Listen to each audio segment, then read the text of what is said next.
Assalamualaikum warahmatullahi wabarakatuh. Pada kesempatan kali ini saya akan mereview satu negara, yaitu negara Mesir.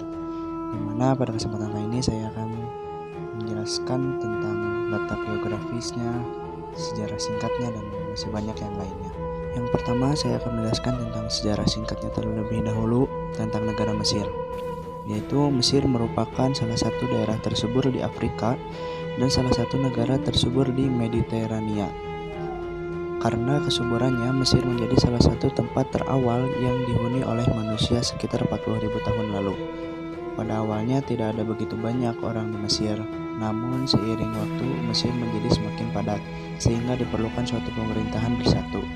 Untuk sementara waktu tampaknya ada dua kerajaan yang disebut Mesir Hulu di selatan dan Mesir Hilir di utara.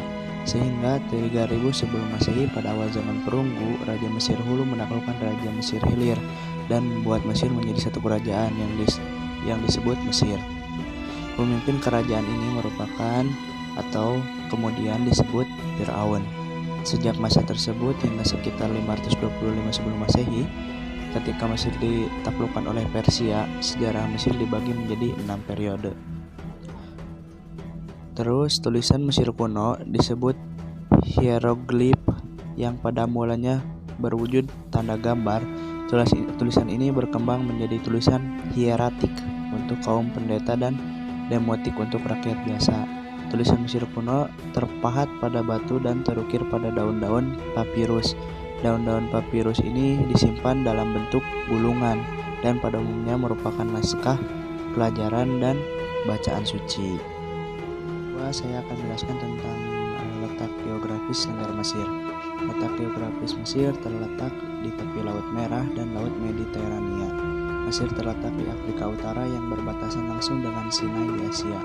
Mesir berada paling timur dari negara Afrika Utara lainnya dan paling dekat dengan Asia di sebelah utara. Mesir adalah Laut Tengah di sebelah barat berbatasan dengan Libya di selatan, berbatasan dengan Sudan, dan di sebelah timur adalah Laut Merah.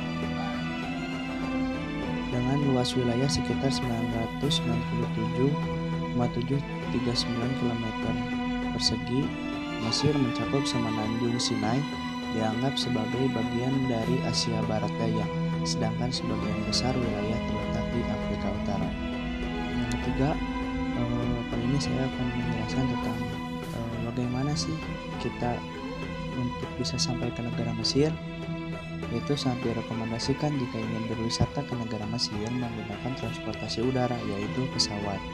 Waktu penerbangan rata-rata antara Indonesia dan Kairo, ibu kota Mesir, adalah 13 jam lebih 5 menit. Ini dihitung berdasarkan perjalanan yang berangkat dari Jakarta. Adapun maskapai yang langsung terbang ke Mesir, salah satunya adalah ada Oman Air. Dilihat, itu adalah gambar dari tourism branding Mesir. Atau jika kita di Indonesia mempunyai turis brandingnya adalah Wonderful Indonesia. Setelah itu, bahasa apa sih yang digunakan di negara Mesir? Bahasa Mesir adalah bahasa Afro-Asia yang sangat erat hubungannya dengan bahasa Berber, bahasa Semit, dan bahasa Beja. Bahasa ini bertahan sampai abad ke-5 Masehi dalam bentuk bahasa Demotik dan sampai abad ke-17 Masehi dalam bentuk 10 bahasa Koptik. Catatan tertulis dengan bahasa Mesir dari tahun 3200 sebelum Masehi membuatnya menjadi bahasa tertua yang ditulis. Bahasa nasional Mesir saat ini adalah bahasa Arab yang menggantikan bahasa Koptik secara bertahap sebagai bahasa sehari-hari selama berabad-abad setelah penaklukan Islam atas Mesir. Koptik masih digunakan sebagai bahasa liturgi oleh Gereja Ortodoks Koptik dan Gereja Katolik Koptik, serta menjadi bahasa ibu untuk sejumlah orang. Saya akan menjelaskan tentang kebudayaan di negara Mesir. Sebagian masyarakat Mesir kuno bekerja sebagai petani. Kediaman mereka terbuat dari tanah liat yang didesain untuk menjaga udara tetap dingin di siang hari. Setiap rumah memiliki dapur dengan atap terbuka. Di dapur itu biasanya terdapat batu giling untuk menggiling tepung dan oven kecil untuk membuat roti. Tembok dicat warna putih dan beberapa juga ditutupi dengan hiasan berupa linen yang diwarna.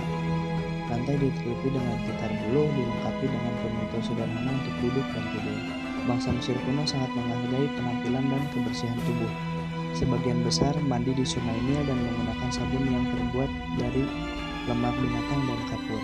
Laki-laki bercukur untuk menjaga kebersihan, menggunakan minyak wangi dan salep untuk menghaluskan dan menyegarkan kulit. Pakaian dibuat dengan benang sederhana yang diberi warna putih. Baik wanita maupun pria di kelas yang lebih elit menggunakan wig, perhiasan, dan kosmetik. Anak-anak tidak mengenakan pakaian hingga mereka dianggap dewasa pada usia sekitar 12 tahun, dan pada usia ini laki-laki disunat dan dicukur. Ibu bertanggung jawab menjaga anaknya sementara sang ayah bertugas mencari nafkah.